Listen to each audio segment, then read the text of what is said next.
تو رحمت کائنات صلی اللہ علیہ وسلم نے اپنی زندگی سے خوشیوں کے منانے کا طریقہ اور سلیقہ سکھایا، اور مومن کے لیے یہ بہت بڑی خوشی ہے، یہ بہت بڑی خوشی ہے، کئی اعتبار سے بڑی خوشی۔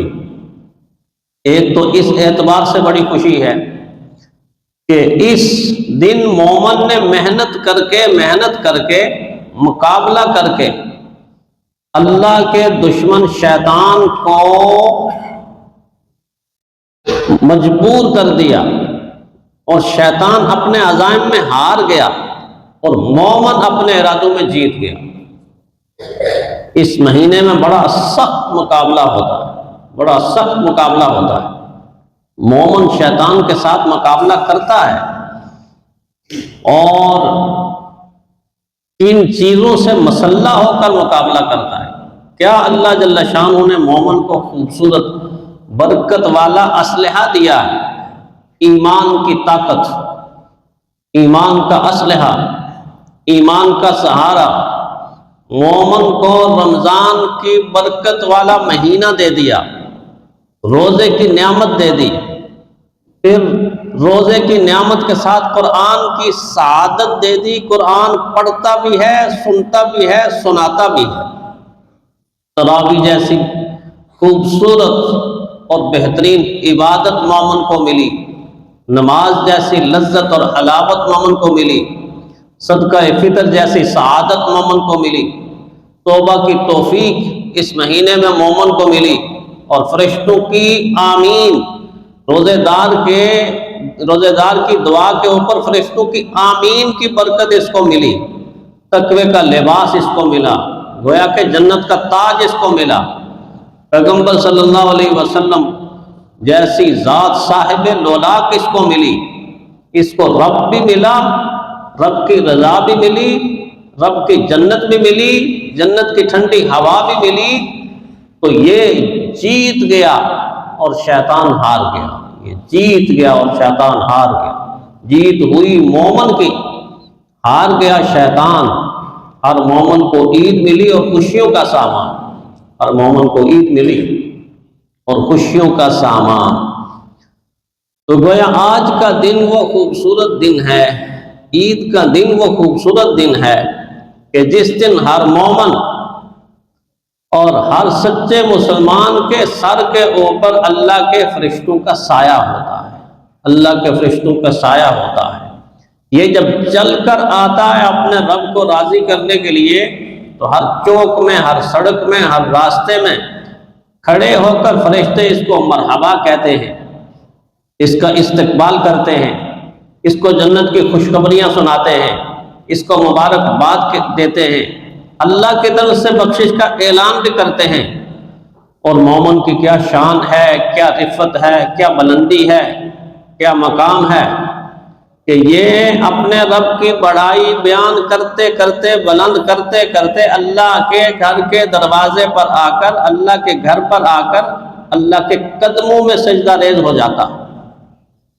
گویا اللہ کے قدموں پر سجدہ کر کے، اللہ کی اس پاک زمین پر سجدہ کر کے یہ اس خوشی کا حق ادا کرتا ہے۔ اس اعتبار سے یہ عید کا دن خوشی کا دن بھی اور خوشیوں کو تقسیم کرنے کا دن بھی ہے، خوشیوں کو تقسیم کرنے کا دن بھی ہے کہ اس دن مومن اپنے بھائیوں غربا کے بجھے ہوئے چولہے جلائیں۔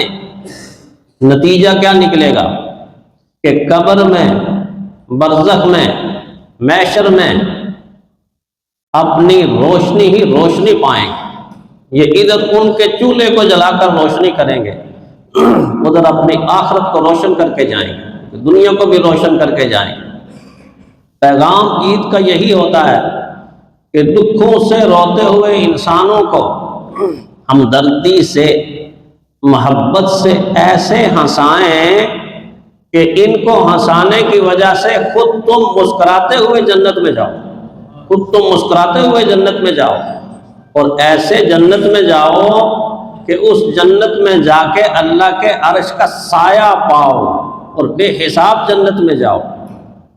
ٹوٹے ہوئے دلوں کو محبت سے جوڑ لگائیں اور غمزدہ انسانوں کے دل بہلائیں، پھر بے حساب جنت میں جائیں، بے حساب جنت میں جائیں۔ کہا گیا نا کہ جوڑ دے دل کو دل سے، عبادت ہے یہ، جوڑ دے دل کو دل سے، عبادت ہے یہ، نیک بختی یہی ہے، سعادت ہے یہ، نیک بختی یہی ہے، سعادت ہے یہ۔ کچھ لوگ برادریوں میں، کنبوں میں، قبیلوں میں، خاندانوں میں، فیملیز میں روٹھے ہوئے ہوتے ہیں، ناراض ہوتے ہیں۔ یہ موقع اللہ نے دے دیا، رمضان کا موقع بھی دے دیا، یہ عید کا موقع بھی دیا ہے کہ روٹھے ہوئے ناراض دوستوں کے پاس، رشتہ داروں کے پاس، پڑوسیوں کے پاس، عزیزوں کے پاس چل کر جائیں، اور چل کر جائیں راضی کر کر آئیں، اس نیت کے ساتھ جائیں کہ میں ان کو راضی کر کے آؤں گا، ان کو منوا کے آؤں گا، اور میرا رب مجھ سے راضی ہو جائے۔ یہ کوئی معمولی بات نہیں ہے، اللہ ہم سے راضی ہو جائے، اس سے بڑی نعمت کوئی نہیں۔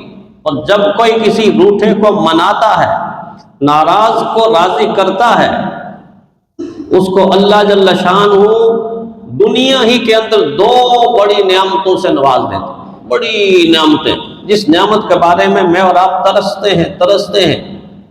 جب ایک انسان خاندانوں کے درمیان صلہ رحمی پیدا کرتا ہے، جوڑتا ہے، دوسروں کو راضی کرتا ہے، نفرتوں کو ختم کرتا ہے، محبتوں کا پیغام عام کرتا ہے، خوشیوں کا پیغام عام کرتا ہے، اللہ پہلا انعام اس کو یہ دیتے ہیں کہ اس کی زندگی میں برکت ہی برکت، برکت ہی برکت، اس کی عمر میں برکت ہی برکت آ جاتی ہے۔ اور دوسرا انعام یہ دیتے ہیں کہ نہ صرف یہ کہ اس کی زندگی میں برکت ہوتی ہے، اس کے رزق کے اندر بھی بے پناہ برکت ہوتی ہے، بے پناہ برکت ہوتی ہے۔ وہ تقسیم کرتا ہے، تقسیم کرتا ہے، تقسیم کرتا ہے، تقسیم کرتے کرتے تھک جاتا ہے، اس کے رزق میں کمی نہیں آتی۔ اتنے بڑے انعام ہیں دوسروں کو منوانے کے، دوسروں کو راضی کرنے کے، خاندانوں کو جوڑنے کے، خاندانوں کے درمیان محبت پیدا کرنے کے۔ یہ عید پیغام ہی یہی دیتی ہے کہ دوسروں کے درمیان محبتوں کو بانٹو، تقسیم کرو، خوشیوں کو بانٹو۔ اور اسی طرح ایک پیغام عید کا یہ بھی ہوتا ہے کہ جن کے اپنے دور ہو گئے، گویا اللہ کو پیارے ہو گئے، آپ ان کے قریب چلے جائیں۔ کئی لوگ ایسے تھے نا جو گزشتہ عید کو میرے اور آپ کے ساتھ تھے، لیکن آج میرے اور آپ کے ساتھ نہیں ہیں، ہم سے دور چلے گئے ہیں۔ کئی گھر ایسے ہوں گے کہ جن گھروں کے اندر یہ غم تازہ ہو رہا ہوگا۔ عید پیغام دیتی ہے کہ جن کے اپنے پیارے ان سے دور ہو گئے، آپ ان کے قریب چلے جائیں، ان کے حوصلے بڑھائیں۔